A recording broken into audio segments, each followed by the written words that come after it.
All right, so look, I've been gone for a few days, but it hasn't been for no reason.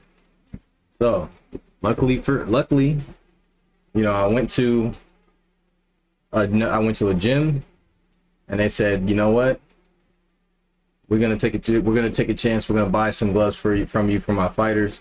So that's good. You know what I'm saying? That's good. I'm glad because I make quality stuff, and I believe that it will be to anybody's disadvantage to not have quality stuff.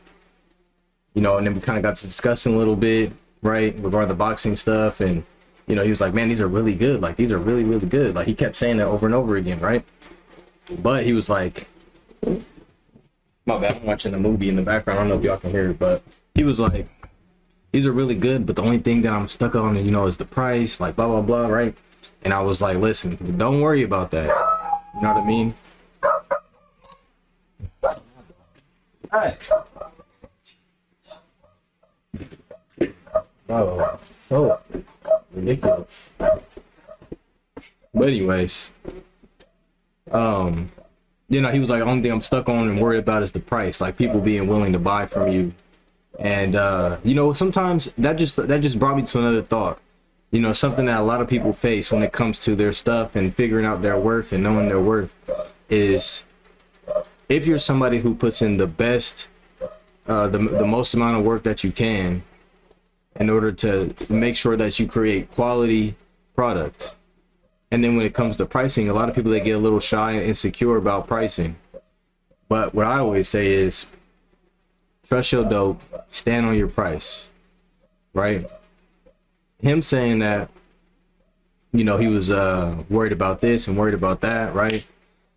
It didn't put that level of doubt in me that it normally does for most. And that's the reason why I'm speaking on this now, because I know that most creatives, when they're presented with a little bit of skepticism or adversity when it comes to what they're creating, what their child, what their little baby is, right? They instantly get shy and go along and get along with whatever somebody say. They don't have that pushback, outwardly the way that they need to when it comes to defending your product, defending your brand, right? Standing on your prices. Don't necessarily worry about money before you put in the work to build a foundation.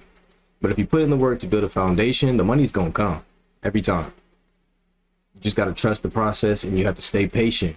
Keep working, keep building it, okay? Ownership is everything, because no matter what you make, if you profit, you get to hold on to all of that and pay it out to whoever you need to pay it out to, instead of it getting funneled through a bunch of channels then getting to you, right? If you own it, take ownership of it and take on the responsibility that comes with that, and stand on your pricing. You know what I mean? No matter what you invest, you take full liability. You actually do a lot better in the long run, because then no one has control over your stuff. Nobody has any say so in your stuff. And all it really takes for you to get whatever it is that you're looking for is to build a rapport and to build trust with whoever you're selling to, right? Now, my next step is, I have to take my gloves to the state athletic commission, get them approved for a professional competition, which, because of the quality, I believe they'll pass with flying colors. So, I have to wait a little bit for my next pairs of gloves to get here, because I need to send them in new. Definitely don't want to give them any used gloves. That's not going to do me any favors. And then when I get it done here, then I'm going to go to Nevada, and I'm going to go to New York, get all three of those locked in. So that way, whenever I'm going to all of these professional shows and I'm pitching my stuff, I'm going to these professional gyms, I'm like, hey, I'm pre-approved. I'm on the website, right? I'm pretty sure everybody's doing that. That's how I look at it. I look at it like this is just the necessary steps. Some people cut corners on their work. It'll show in due time, but I'm not.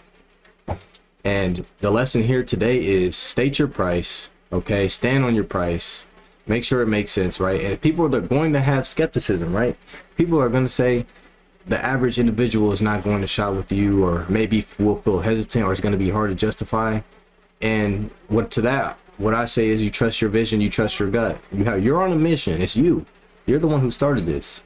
You know what I mean? So understand, if you cut corners, it hurts you. If you sell yourself short, it hurts you, because whatever your number is, that's where you do business at. You don't negotiate up. Okay, negotiations don't work like that. People only negotiate to negotiate down.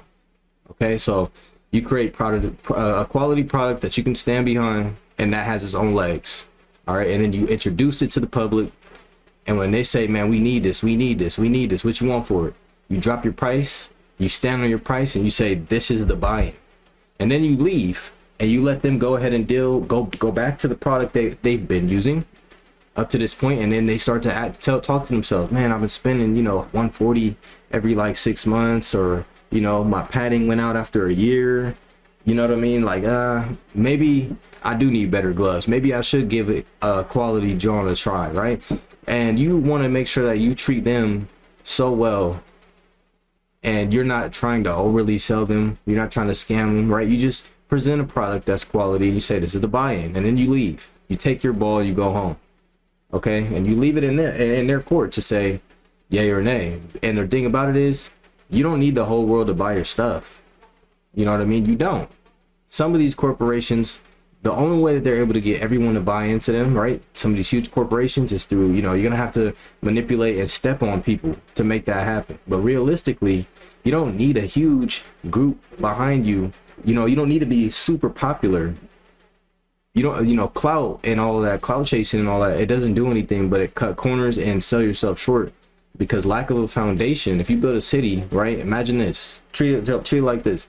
Imagine you build a city, right? You take in a huge population, but you have no sewer, you have no banking, you have no electricity, you have no water, you have no waste, you have no lighting, you have no roads paved, you have no public transportation. You just have a huge population of people who just showed up, and now they're looking around and they're like, hey, what do you have to offer?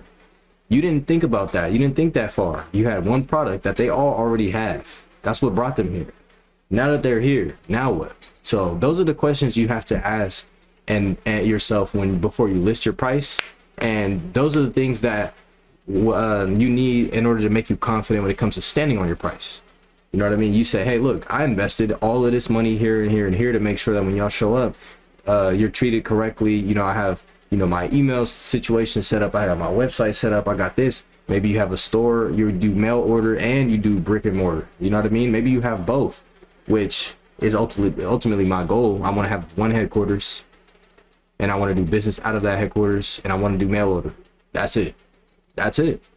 So, you know, if you're willing to put in the work to build a foundation so you can be sustainable, and then you just continue to trim the fat, specialize and become more and more specialized, to the point to where now people are like, hey, we need your stuff because you provide something that we can't get anywhere else. That's where you want to be at when it comes to certain things like this, right?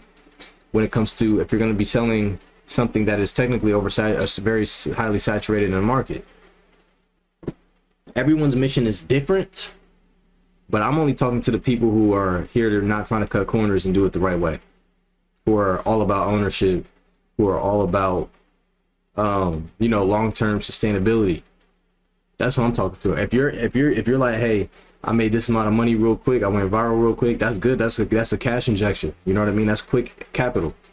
Hopefully, you know, then you're going to have to flip that and move that a few different ways to turn it into something sustainable. But I'm not talking to y'all. I'm talking to the people who are interested in legacy and progress, straight up. So anyways, you know, I'll probably be going for a little bit because I have to do more stuff for my brand, but I'm gonna come back with more progress every time. I'm gonna go ahead and you know, I gotta order brand new of the competitive gloves, and you know, I'm gonna get them in. I gotta take them to the commission, have them test them, but you know, and inspect them, get the yay or nay, and go to the next one and go to the next one. You know what I mean? So, you know, with that being said, man, we'll see. This is it ain't nothing to it, man. Just take your time and build. The time flies. Okay? You take your time and you build, so that way it's no surprise when you blow up. Once you blow up, you're like, all right, cool, I got everything in order, so that way I can handle whatever needs to be handled. You know what I mean? Plain blank, period. That don't mean don't take any advice. That don't mean don't soak up any game. Take everything with a grain of salt. But you just need to make sure you do your due diligence, so that way when you do drop your prices, you can stand on it.